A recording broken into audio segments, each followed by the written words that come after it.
बीच में, वो इंडिया में मौजूद है, वो पाकिस्तान में मौजूद है, वो सब जगह मौजूद है अपने पवित्र आत्मा के रूप में।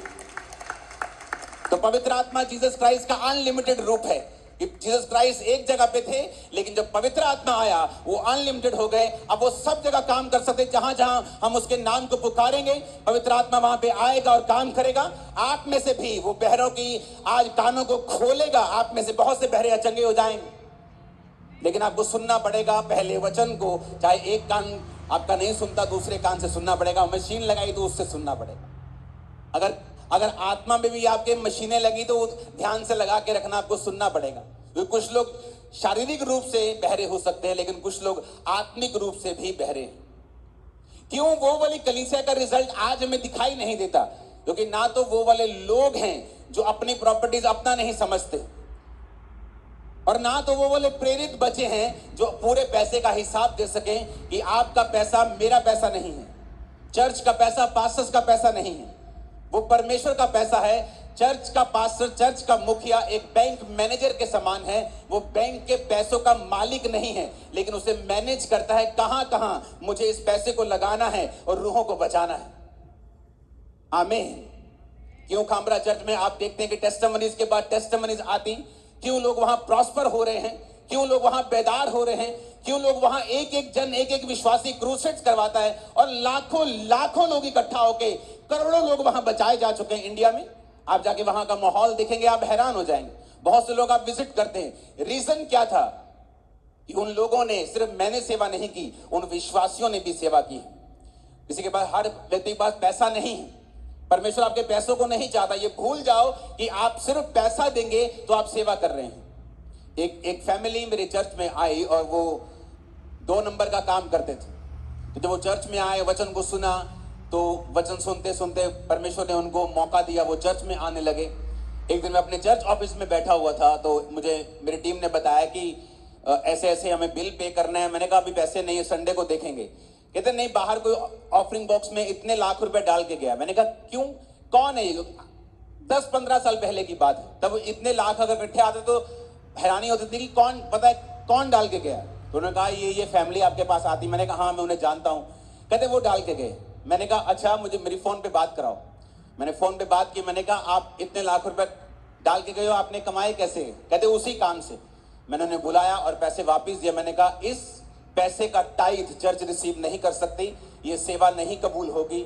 आपको पहले परमेश्वर को अपना जीवन देना होगा, अपनी लाइफ देनी होगी, तौबा करनी होगी, फिर आपका जो दान है, फिर आपका जो गिफ्ट है, ऑफरिंग है, आपका जो स्किल है, वो परमेश्वर के घर में कबूल होगा। और जब आप सेवा करेंगे उसका सारा असर आप और आपके परिवार के ऊपर, आपके वंशों के ऊपर आएगा। उन्होंने बात को समझा। कहते ठीक है। मैंने वो पैसा वापस दिया। मैंने कहा आपका पैसा अभी नहीं चाहिए, जब तक आपका पूरा जीवन बाइबल के अनुसार नहीं होता तब तक मैं आपके पैसे को भी रिसीव नहीं कर सकता। आपको ये बात मालूम होनी चाहिए कि आप में से हर एक जन सेवा के लिए बुलाया गया। सिर्फ पास्टर्स ही नहीं, सिर्फ प्रेरित नहीं, सिर्फ इवेंजलिस्ट नहीं, हर एक विश्वासी सेवकाई के लिए बुलाया गया है। कल मैं बड़ा हैरान हो रहा जब ब्रदर मुझे बता रहे थे कि यहाँ पर ऐसी फैमिलीज भी हैं जो ये कहती हैं कि हम मेलबर्न ब्रांच में कैसे आए, 1 घंटे की ड्राइव है। तो मैंने कहा हमें शर्म आनी चाहिए इतनी बात कहने पर भी। इतने अच्छे मुल्क में होकर हमारे पास कार्स हैं, हमारे पास साधन है। आपकी तो वो क्या बोलते, ट्रैम्स, वो भी फ्री हैं आपकी। हाँ, शहर में आपकी तो ट्रांसपोर्टेशन सब फ्री है, और फिर भी आपको 1 घंटा ज्यादा लगता है। इमेजिन करो, 1 घंटा लोगों को ज्यादा लगता है ब्रांच में जाने के लिए। आपने प्राइस को पे नहीं किया। जब मैं अपनी स्पिरिचुअल फादर के पास कहीं जाया करता तो 3-3 प्लेन्स मुझे बदलने पड़ते थे, और एक भी तरह का कोई ऐसी थकान नहीं होती थी। हमें मालूम था अगर हम जीसस क्राइस्ट के सामने सेवा करेंगे, प्राइस को पे करेंगे। सिर्फ प्राइस पैसों से नहीं होता, आपके टाइम से। आप एफर्ट देते हैं, आप प्रयत्न करते हैं, आप यत्न करते हैं चर्च जाने के, अच्छी संगति को पाने का। मैंने लोगों को हील होते देखा है, कैंसर से, बीमारियों से। और जब उनकी आप टेस्टिमनी को सुनेंगे, रोज हर संडे मॉर्निंग बॉम्बे से आते थे, मुंबई से फ्लाइट पकड़ते थे, पंजाब में 2 घंटे फिर लगते थे एयरपोर्ट से जलंधर आने के लिए, अमृतसर से। फिर मीटिंग अटेंड करने के बाद फिर एयरपोर्ट वापस जाते थे, फिर फ्लाइट पकड़ते थे, फिर अपने मुंबई जाते थे, फिर मुंबई से एयरपोर्ट अपने घर जाते थे। इस तरह से लोगों ने मेहनत की है। और अगर आज आप उनकी लाइफ को देखेंगे, एक्सट्रीमली ब्लेस किया है परमेश्वर ने, हील किया है परमेश्वर ने, उनके वंशों तक परमेश्वर ने काम किया। हालेलुया। आपको ये बात समझनी पड़ेगी, जब तक आप और आपका परिवार डायरेक्टली परमेश्वर की सेवकाई में नहीं है, आप किसी जीवित चर्च के साथ नहीं जुड़े हुए, किसी भी जीवित चर्च के साथ जहां वर्शिप हो, जहां गवाहियां हो, जहां वचन का प्रचार हो, पाप के बारे में उलाहना दी जाए, लोगों की शक्ल देखकर बात ना की जाए, आप वहां अगर चर्च का हिस्सा होंगे, आप सेवकाई को स्टार्ट करेंगे। मेरी वाइफ की टेस्टिमनी क्या है, सिर्फ इतनी बड़ी टेस्टिमनी आज पूरी नहीं दे हुई, 200 रुपया मांग कर अपने साथी, अपने किसी बाहर के दुकानदार से कि भाई साहब आपको शाम को देते हैं, चर्च में आते थे। और आज उसी गांव में कितनी चैरिटी जाती है आपको मालूम भी नहीं होगा। उन्हीं लोगों के पास कितने हजार जो विडोज हैं उनको राशन जाता है, आपको मालूम भी नहीं होगा। आपने कभी इंटरनेट पे नहीं देखा होगा, क्योंकि हम उसे नहीं चढ़ाते। अगर तेरा दाहिना हाथ करता, दाहिना हाथ जनाने, हम उसको फॉलो करते हैं। तभी कुछ इंटरनेट पे चढ़ता है जब हम चाहते हैं कि जो जितने पास्टर, जितनी मिनिस्ट्रीज थाउजेंड्स में मुझे फॉलो करती हैं, वो उसको देखें और सेम अपनी मिनिस्ट्री में फॉलो करें। हालेलुया। हमें वही करना होगा जो शुरू से कलीसियाएं करती आ रही हैं, नहीं तो हम उस रिजल्ट को कभी ले नहीं पाएंगे। आज बड़े दुख की बात है कि कलीसियाएं इस तरह का एक मैसेज बन गई है कि आज पास्टर जी आ रहे हैं और बीमार आएंगे और बीमारों पर प्रार्थना होगी। हर एक क्रिश्चियन भी इसी तरीके से आ रहा है कि आज बीमारों के लिए प्रेयर होगी। लेकिन आपको यह मालूम होना चाहिए कि सिर्फ प्रार्थना करवाने के लिए आप चर्च में नहीं आते हैं, आप सेवा करने के लिए परमेश्वर के घर में जाते हैं। इसलिए यहोशू ने कहा था, मैं तो अपने घराने समेत यहोवा की सेवा करूंगा, तुम चुन लो। उसने सिर्फ प्रधान को नहीं बोला, सिर्फ चुने हुए लोगों को नहीं बोला। बाइबल कहती है उसने सब लोगों को कहा कि तुम लोग चुन लो कि तुम किसकी सेवा करोगे। यानी सेवा करना सब लोगों के लिए उसने अनिवार्य, जरूरी समझा कि जब तुम यहोवा की सेवा करोगे तब परमेश्वर तुम्हारे घराने के ऊपर बरकत देगा और तुम इज्जत को पाओगे। आज तुम अपने पति से इज्जत चाहती हो और मिल नहीं पाती, अपनी फैमिली से इज्जत चाहते हो लेकिन मिलती नहीं। क्यों? क्योंकि यहोवा की इस जो सेवा है आपके परिवार में और लाइफ में मिस है। इस वचन को आप सुनेंगे, वर्शिप के दौरान आप नाच कर वर्शिप करेंगे, गा कर वर्शिप करेंगे, तालियों के साथ वर्शिप करेंगे, झूम के वर्शिप करेंगे, ताकि अनॉइंटिंग आप पे आए और आप परमेश्वर की सेवा कर सकें। और मैं आपको बोल रहा हूं, ये 2 मीटिंग आप अटेंड करोगे, आपके शरीर हील होंगे, स्पिरिट्स हील होंगी, सोल हील्ड होंगी, आप सेवा कर पाएंगे। परमेश्वर ने इस पुलपिट पे आने से पहले, मैं नहीं जानता आप लोग, मुझे मालूम है फॉरेन में क्या हिसाब है, आप लोग हाथ खड़े नहीं करेंगे। परमेश्वर ने कहा है कि इन लोगों को पॉर्न मूवीज ने तबाह कर दिया है। वो इस कलीस से आज की मीटिंग की बात कर रहा था। उसने आपको डिस्ट्रॉय कर दिया है, खराब कर दिया, खत्म कर दिया है, आपकी स्पिरिट को छलनी कर दिया, आपको डेथ हो चुकी स्पिरिट में। यीशु मसीह ने कहा कोई भी पवित्रताई के बिना परमेश्वर को देख नहीं पाएगा।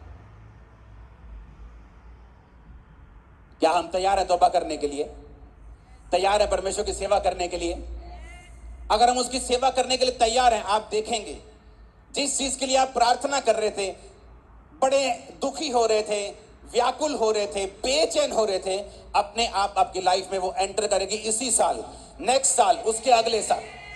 मैं आपको ये भविष्यवाणी देके जा रहा हूं। मैं आपके लिए विश्वास के शब्दों को नहीं कह रहा हूं। मैंने कहा जब आप सेवा करनी स्टार्ट कर देंगे, वो चीजें जिनके लिए आप व्याकुल हो रहे हैं, आप रो रहे हैं, आप फ्रस्ट्रेटेड अपनी लाइफ से, इस साल, नेक्स्ट साल, उससे अगले साल आपकी लाइफ में एंटर करेंगे और आप टेस्टिमनी को देने के लिए आए।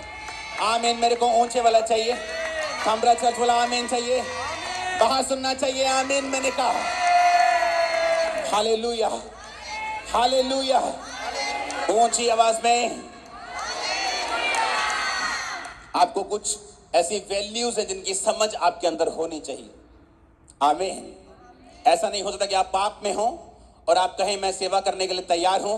परमेश्वर पहले आपसे तौबा चाहता है, वो आपका हार्ट चाहता है, फिर पैसा, फिर सेवा, फिर एफर्ट, फिर स्किल, ये सब कुछ बाद में है।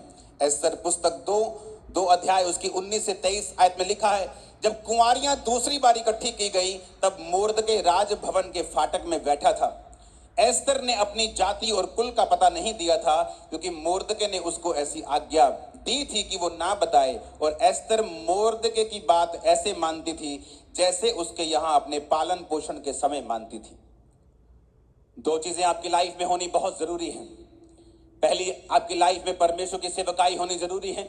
उसके लिए आपको तौबा करनी जरूरी है, अपनी लाइफ को सेटल करना जरूरी है, माफी को मांगकर परमेश्वर के सामने तौबा करके ये निर्णय करना कि मैं और मेरा परिवार किसी ना किसी रीति के साथ हम सेवा करेंगे। लेकिन दूसरी बात, आप सेवा डायरेक्ट कैसे कर सकते हैं? आप यीशु मसीह के बारे में बताएंगे किसी को, उसके बाद क्या, आगे क्या? मान लो मैं जा रहा हूं, मैं इसको बता रहा हूं, भाई यीशु मसीह ने तेरे लिए जान दी, तेरे लिए मारा गया, उसके बाद क्या करूंगा इसको मैं? इसका मतलब हर एक व्यक्ति एक जीवित चर्च के साथ जुड़ा हुआ होना चाहिए। मैं सिर्फ अपनी चर्च की बात नहीं कर रहा हूं, जहां भी जीवित चर्च आपको मिले, क्योंकि वचन ये कहता है कि एस्तर ने अपनी जाति राजा को नहीं बताई थी। बाद में क्या हुआ? एक आज्ञा निकली कि सब यहूदी लोगों को मार दिया जाए, लेकिन राजा को यह मालूम नहीं था कि उसकी अपनी पत्नी उसी जाति की है। किसने कहा यह बात नहीं बतानी? मोर्दके ने, क्योंकि वचन यह कहता है कि मोर्दके उसका मेंटर था, उसका बाप था, और मोर्दके की बात वो ऐसे मानती थी तब भी जब वो बड़ी हो गई, जिस तरह वो पालन पोषण के समय मानती थी।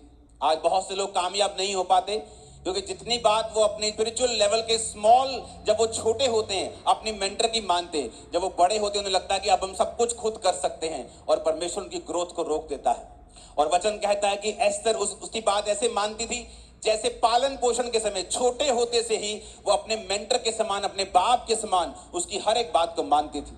और वचन कहता है जो लोग परमेश्वर की सेवा करेंगे, और दूसरा, किसी जीवित चर्च के आप नीचे काम कर रहे हैं, आप उनके दर्शन को अपना रहे हैं। हमारा दर्शन क्या है? मेरा दर्शन है कि ब्रांचेस ओपन होंगी, वो ब्रांचेस काम करेंगी, इवेंजलिज्म करेंगी, अपने पैसे को आप ही के देश के टीवी के सुसमाचार में लगा देंगी। ये मेरा विजन। मेरा विजन आपके डॉलर्स को इकट्ठा करना नहीं। अगर मुझे डॉलर्स इकट्ठा करने हैं, मैं दुबई जा सकता हूं, मुझे प्रॉपर्टी की नॉलेज है, मैं अमेरिका सेटल हो सकता हूं, मिलियंस कमा सकता हूं एक महीने के। लेकिन मुझे पैसों का शौक नहीं है। जितने होने चाहिए उतने हैं मेरे पास। लेकिन जिस तरीके से मैं आपको बता रहा हूं कि अगर आप परमेश्वर में बढ़ना चाहते हैं, आप अपनी सिरदर्दियों को खत्म करना चाहते हैं, जितना आप अपने एफर्ट को लगाएंगे, आप अपनी ताकत लगाएंगे अपनी प्रॉब्लम्स को सॉल्व करने के लिए, आप इनडायरेक्टली चैलेंज कर रहे हैं परमेश्वर को कि मैं अपनी प्रॉब्लम्स खुद सॉल्व कर सकता हूं, मुझे तेरी जरूरत नहीं। और उतना ही परमेश्वर वो प्रॉब्लम्स को नहीं टलने देंगे और हमारी लाइफ फ्रस्ट्रेट होती जाएगी, और एंड में हम बोल देंगे कि नहीं, शादी होती बुरी है, बच्चे होते ही बुरे हैं, बिजनेस होता ही बुरा है, आजकल मंदी चल रही है। आप अपने डायलॉग्स को चेंज करना शुरू कर देंगे। आप ये नहीं समझते कि जब आप ये सोच लेते हैं कि मैं अपनी प्रॉब्लम्स को सॉल्व करूंगा, आप प्रभु को चैलेंज कर देते हैं कि मैं अपनी प्रॉब्लम खुद सॉल्व कर सकता हूं, मुझे तेरी जरूरत नहीं, तो परमेश्वर उन चैलेंजेस को मेक श्योर कर दे कि वो कंटिन्यू हो और लगातार वो चैलेंजेस बने रहें आपकी लाइफ में, जब तक परमेश्वर को आप ना कहें कि परमेश्वर बस हो गई मेरी, अब तू मेरी जिंदगी में काम कर, अब तू मेरी जिंदगी में आ और तू मेरी प्रॉब्लम्स को सॉल्व कर। और परमेश्वर क्या करता है? बाइबल कहती है जब इजरायली लोगों ने प्रार्थना की परमेश्वर हमें छुड़ा, तो परमेश्वर ने मूसा को भेजा। वो खुद नहीं गया, खुद डायरेक्ट उनसे बात नहीं की। बाइबल कहती परमेश्वर ने मूसा को भेजा। इजराइल लोग जब परमेश्वर के सामने पाप करते थे तो परमेश्वर उनको पलिश्तियों के हाथ में, दुश्मनों के हाथ में करता था। वो उन्हें लूटते थे, वो चिल्लाते थे, रोते थे, तौबा करते थे। परमेश्वर न्यायियों को भेजता था। गिदोन एक न्यायी था, वो अलग अलग न्यायियों को, दबोरा को भेजता था, सैमसन को भेजता था, यिप्त को भेजता था, और फिर से उन्हें छुड़ाता था। परमेश्वर ने आपको पुराने नियम से यह बताया है कि आप अकेले नहीं कर सकते, इसलिए परमेश्वर के दास पौलुस ने भी लिखा है कि परमेश्वर की रीति के अनुसार तुम एक कलीसिया का मेंबर होने चाहिए, एक जीवित चर्च का हिस्सा होने चाहिए, जहां पर तुम डायरेक्टली और इनडायरेक्टली परमेश्वर की सेवा में जुड़े होने चाहिए। आमीन। इसीलिए लोगों की लाइफ में बरकत नहीं। अगर वो किसी चर्च का हिस्सा है तो अपने पास्टर के लिए सिर दर्द बन चुके हैं। आपका पास्टर आपको देखते डिस्प्रिन की गोली उसको याद आ जाती है, वो बैग ढूंढता है डिस्प्रिन की गोली कहाँ है, उसे मालूम है क्या लॉट ऑफ सिर दर्द होने वाला है चर्च में। ऐसे भी लोग हैं जो आगे पास्टर को बोलते हैं आपने मेरे बिना प्रभु भोज ले लिया, आपने वेट नहीं किया। तेरी वेट की जाती है प्रभु भोज लेने के लिए, तो कि तू आए और हम मिलकर प्रभु भोज ले।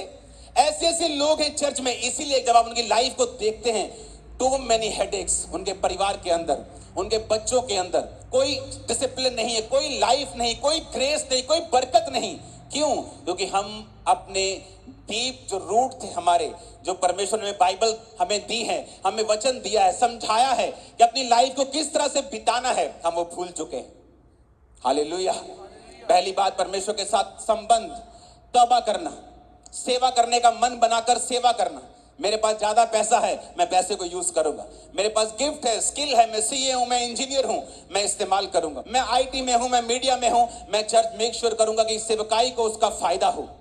हालेलुया। कितने लोग ऐसे हैं आज सेवकाई में, मेरी सेवकाई में जो पुलिस में हैं, बड़े बड़े पुलिस ऑफिसर्स हैं, पॉलिटिशियंस हैं, बड़े बड़े पॉलिटिशियंस हैं, जो अटल बिहारी सरकार में बड़े बड़े मंत्री थे, जिन्होंने बहुत बड़े बड़े काम किए हैं, वही उन लोगों को आज बता रहे हैं सेवकाई के बारे में, परमेश्वर के बारे में, किस तरह से तौबा करनी है, किस तरह से सेवा करनी है, और लोग बच रहे हैं। क्यों? परमेश्वर आपको ब्लेस करे। उसे क्या फायदा आपको ब्लेस करने का? जीसस क्राइस्ट ने कहा, जो कुछ तुम मेरे नाम से, मेरे पिता से, मेरी महिमा के लिए मांगेगा, मेरा पिता तुझे देगा। हम किसकी महिमा के लिए मांग रहे हैं? मेरे पिता मुझे पैसा दे ताकि मेरी बेटी की शादी हो जाए, पैसा दे ताकि मेरी बेटी फॉरेन में सेट हो जाए। लेकिन जब आप मांगेंगे, पिता मुझे पैसा दे तेरे कामों को करने के लिए, वो आपकी बेटी को फॉरेन में सेट भी करेगा, आपको ब्लेस भी करेगा, पैसा भी देगा, ताकत भी देगा, और सुख भी साथ में देगा। Hallelujah, hallelujah. हमें ये मेक श्योर करना पड़ेगा कि मेरी लाइफ सेवकाई में हो, मेरे बच्चे सेवकाई में हो, मेरे घर का एक एक मेंबर किसी ना किसी रीति के साथ सेवकाई में हो। मेरे घर का एक बुजुर्ग जो इतना बूढ़ा है कि चल नहीं पाता, वो भी सेवकाई में हो किसी ना किसी तरह की, चाहे वो प्रार्थना की सेवकाई में क्यों ना हो। हालेलुया। अगर हर एक जन की हम सेवा को तंदुरुस्त कर देंगे स्पिरिचुअली, पहली बात प्रभु के साथ संबंध रखना, तौबा करना, पापों से मन फिराकर मन बनाना कि परमेश्वर मैं तेरी सेवा को करूंगा। दूसरी बात, किसी जीवित चर्च का, ऐसी चर्च जिसका काम सोल सेविंग हो, उसका हिस्सा बनना, और उसके बाद काम शुरू करना। ऐसा करके देखो, आपकी 90% प्रेयर्स आप बंद कर दोगे 6 महीनों में, क्योंकि सब उत्तर आ जाएंगे। आप जो आप कर रहे हो ना, जो हेडेक बन चुका आपकी फैमिली में, जो मुश्किल आपकी सिर दर्द बन चुकी है, आपकी लाइफ का जीने मरने का मसला बन चुकी है, वो खत्म हो जाएगी। मैं आपको प्रोफेटिक वर्ड दे रहा हूं। आप नेक्स्ट टेस्टिमनी देने के लिए आ रहे हो। आप, मैं आपको चर्च में आते हुए देख रहा हूं। आप चाहे इंडियन हो, आप पाकिस्तानी भी हो, आप भी खमरा चर्च में आ रहे हो टेस्टिमनी देने। मैं आपको देख रहा हूं स्पिरिट में गवाही देने के लिए आते हुए अपने परिवार के साथ। आमीन।